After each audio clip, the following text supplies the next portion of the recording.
એક સ્કૂલની અંદર નવા ટીચરની ભરતી થઈ. મિસિસ થોમસન એની ભરતી થઈ. બધા બાળકોએ ઉષ્માભર્યું સ્વાગત કર્યું. ટીચર નવા આવ્યા, ટીચર નવા, ટીચર નવા આવ્યા. ખૂબ બધાએ ઉષ્માભર્યું સ્વાગત કર્યું. પછી બધાએ પોતપોતાના સ્થાને બેઠા. પણ એક બાળક ઊભો નહીં થયેલો. ચિથરે હાલ પોઝિશન છે, માથાના વાળ વિખારાયેલા છે, કપડાં ગંદા પહેર્યા છે, આજુબાજુ માખીઓ બળબણી રહી છે. ટીચરે બીજાને એને પૂછ્યું, તારું નામ શું? તેને જવાબ ન આપ્યો. બીજાએ પછી કીધું ટેડ. પણ ટીચરને સૂગ ચડી. માખીઓ બળબણતી હતી, ગંધાતો હતો, નાકમાં તેનું વાલું જતું હતું. ટીચરને સૂગ ચડી. એ છોકરો કોઈને બોલતો નહોતો. ટીચર એની સામે જોતી, સામે જોવા તૈયાર નહોતો. બિલકુલ જગત થઈ ગઈ, વિરક્ત દેખાતો હતો. એમ લાગતું હતું કે મંદબુદ્ધિનો બાળક હોય. ટીચરને પણ સૂગ આવી. પરીક્ષા 3 મહિના પછી પરીક્ષા લીધી તો અક્ષરે કે ઉકલે નહીં, એને 0 માર્ક ટીચરે આપ્યા. બાળક તો એ જ સ્થિતિમાં છે. ટીચરને એનો કંટાળો પણ આવે છે. પણ એ પરીક્ષા રિઝલ્ટ આવ્યા પછી પ્રિન્સિપલે કહ્યું છે ટીચરને, તમે નવા ટીચર છો તો તમને આ બધા વિદ્યાર્થીઓને કેમ આગળ લઈ જવા એનો અંદાજ હોય. એટલા માટે અમારી સ્કૂલની એવી સિસ્ટમ છે કે આ એક બાળકની હિસ્ટ્રી લખેલી હશે. તમે વાંચી લેજો કે આ બાળકો પહેલામાં, બીજામાં, ત્રીજામાં, ચોથામાં એ કેવી રીતે આગળ વધ્યા છે, એ બધી હિસ્ટ્રી લખેલી છે. તમારે એનો અભ્યાસ કરી લેવો. મિસિસ થોમ્સને કહ્યું છે કે વાંધો નહીં, કરી લઈશ. એને બધાનો અભ્યાસ કર્યો, પણ ટેડનો ન કર્યો. અભ્યાસ કરીને બધાની પ્રિન્સિપલને રિન્યુ પણ આપી, આમ છે. પ્રિન્સિપલે કીધું કે તમારે આ ક્લાસની અંદર તો 48 વિદ્યાર્થી, એમાં 47 રિપોર્ટ એકનો કેમ નહીં? તો એ એક વિદ્યાર્થી છે અને શું કહું એને, એ તો મારી કોઈ વાત સમજવા તૈયાર નથી. તો તમારે એ વાત તમારી સમજે કે નહીં, તમારે એની હિસ્ટ્રી તો વાંચવી જોઈએ. પ્રિન્સિપલે કીધું હતું કે વાંધો નહીં, રવિવારનો વાંચી લઈશ. પછી એને હિસ્ટ્રી ખોલી તો આગળના ટીચરે હિસ્ટ્રી લખી હતી. આ પહેલું ધોરણમાં જ્યારે ભણતો હતો એમાં લખ્યું કે આ બાળક ટેડ અતિ હોશિયાર છોકરો છે, અતિ સ્ફૂર્તિવાળો છોકરો છે. બધા વિદ્યાર્થીઓ કરતા એની પર્સનાલિટી અલગ છે. એની બુદ્ધિ એટલી બધી પ્રતિભાશાળી છે. એ પહેલામાં ભણે છે પણ 2-3 ક્લાસ એકી સાથે ભણાવો તો પણ એને પહોંચી વળે, એટલે આની બુદ્ધિ પ્રતિભાશાળી છે. ટીચરને તો આમ થયું, આ શું વાંચું છું? અચંબો થયો. આગળ બીજા ધોરણની અંદર વાંચ્યું, એમાં પણ લખ્યું કે ટેડ ખૂબ હોશિયાર વિદ્યાર્થી છે, બધા કરતાં ક્લેવર હોશિયાર વિદ્યાર્થી છે. પણ છેલ્લે ટાંકી કે ખબર નહીં, હમણાં થોડા સમય થોડોક ઉદાસ રહી છે. ત્રીજા ધોરણનો રિપોર્ટ વાંચ્યો, એમાં લખ્યું ખબર નહીં આ ટેડ સંપૂર્ણ જગત થકી આવો અલગ થઈ ગયો છે. કોઈની સાથે બોલતો નથી, હવે એક કશું લેશન એ કરતો નથી, વગેરે વગેરે લખ્યું. ટીચરના મનમાં થયું કે આની પાછળ કાંઈક રહસ્ય હોવું જોઈએ. ટીચરે એના વળતે દિવસે મનમાં વિચાર કર્યો કે આજ મારે ટેડને બોલાવવો છે. એ હોંશથી ટીચર વાંચતા વાંચતા રડી પડ્યા. ક્લાસની અંદર આવ્યા, એને ટેડની સામે જોયું. ટેડ તો સામે જોવાની તસ્દી લેતો નહોતો. પાસ જઈને મસ્તક પર હાથ મૂક્યો. બેટા ટેડ, કેમ છો?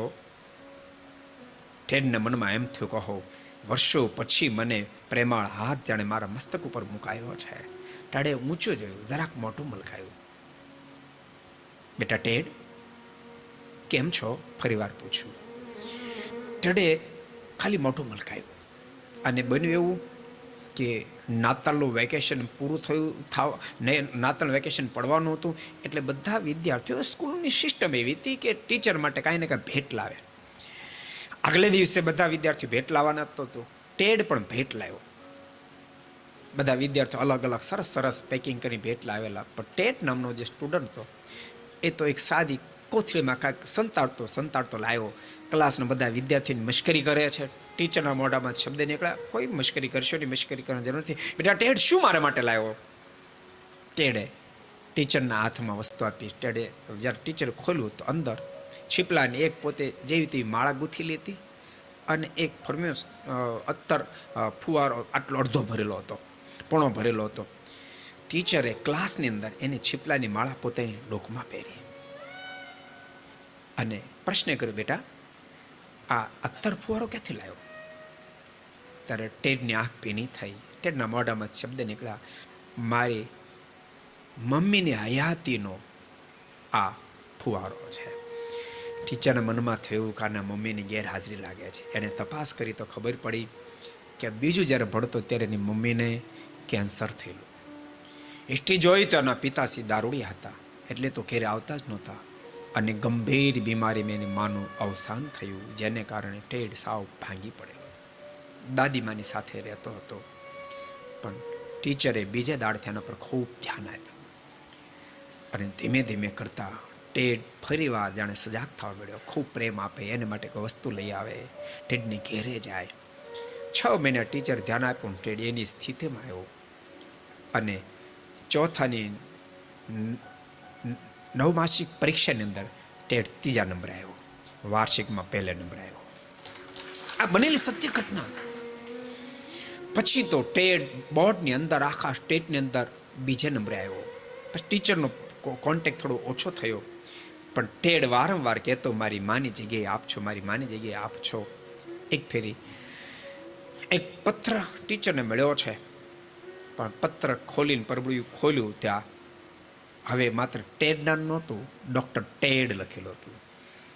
હું આજ જે કાંઈ છું, હું આપને લઈને આ સ્થિતિ હું પહોંચ્યો છું મિસિસ.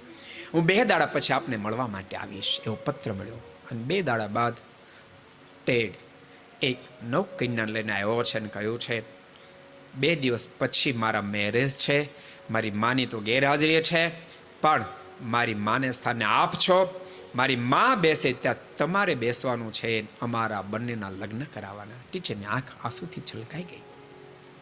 અને બીજે દાડે ટીચર જ્યારે ગયા ત્યારે એને આપેલું એ અત્તર એ સાથે લઈ ગયા, ફુવારો સાથે લઈ ગયા. ટીચર પોતાના શરીર ઉપર છંટકાર્યો અને જ્યાં ટીચરે એન્ટ્રી કરીને ટેડના મુખમાંથી શબ્દ નીકળ્યા, ટીચર આપ માનો યા ન માનો, અત્તર આજથી વર્ષો પહેલાં મેં આપને આપ્યું હતું, એ જ અત્તરની આ સુગંધ છે. મારી માં અત્તર આ એક સરખું વાપરતી, બીજું કોઈ અત્તર વાપરતી નહીં, એટલે સુગંધથી પારંગત છું. ટીચરની આંખ ભીની થઈ ગઈ અને ટીચરના મોઢામાં શબ્દ નીકળ્યા છે, બેટા એ જ અત્તર છે. અને એ વખતે ટીચર સાથે આવો સંબંધ જોતાની સાથે બીજાને અચંબો થયો. આવડો મોટો ડૉક્ટર, આ સામાન્ય ટીચર છે, આટલો બધો કેમ આત્મીયતાનો સંબંધ રાખે છે? કોઈકે પૂછ્યું કે તું આટલો બધો આત્મીયતાનો સંબંધ કેમ રાખે છે? એ વખતે ડૉક્ટર ટેડના મોઢામાં શબ્દનો, આ જે કાંઈ હું છું, આ ટીચરને લઈને આજ હું છું, નહીંતર દુનિયા તો મને પાગલ કહીને ક્યાંય કાઢી મૂક્યો હોય. को पसंद आया हो तो लाइक करें और शेयर करना मत भूलिए. सब्सक्राइब करें सरदार कथा चैनल को और बेल आइकॉन पर क्लिक करना मत भूलिए लेटेस्ट वीडियो सबसे पहले पाने के लिए.